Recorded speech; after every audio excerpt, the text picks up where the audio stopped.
AITA for stopping my ex from moving our child 200 miles away and now fighting in court to be a father. I am 27 years old, and my former fiancé is 29. We were together for 7 years and engaged for about a year and a half. After getting engaged, we agreed to try for a child. She became pregnant very quickly. At the time, we were living in a large city, but we realized we could not afford to raise a child there. After many discussions, we both decided to move to my hometown, about 200 miles away. There, we could afford a comfortable house and have the support of my family while raising our son.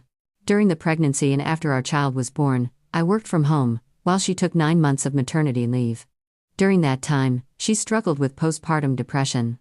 She often said she felt isolated while I was working upstairs. Even though I tried to share responsibilities with her, she still grew frustrated. I told her not to worry about bills during those months and to focus on taking care of herself and paying down her smaller debts. However, by trying to make things easier for her, I ended up hurting myself financially. To keep our life stable and relaxed for her, I began using credit cards and loans to cover bills and outings. When she returned to work, she began working 40 to 50 hours a week. At that point, I became our child's full-time caregiver. I cooked meals, cleaned, handled laundry, cared for our 2 cats, and took care of our son while she was working.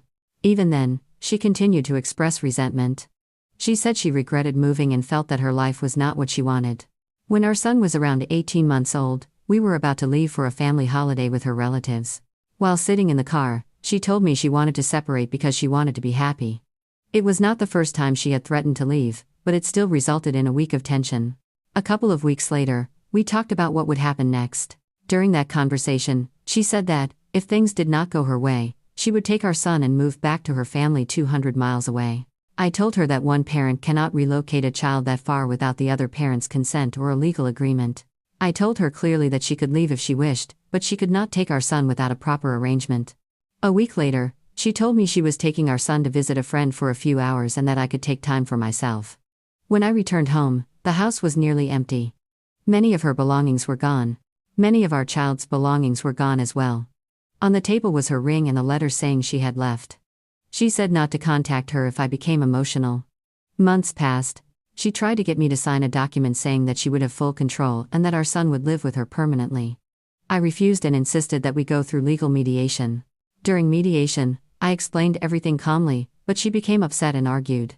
The mediator pointed out that she needed to think more reasonably, but she refused to compromise. She insisted on taking the matter to court.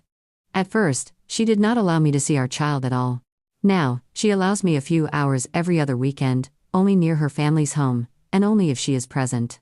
I pay the highest possible amount of support because there are no overnight visits, and I also cover all travel costs.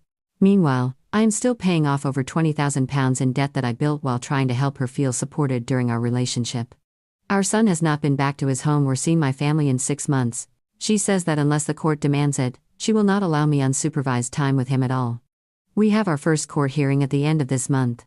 I am hoping I can request an urgent order so I can finally have regular, meaningful time with him.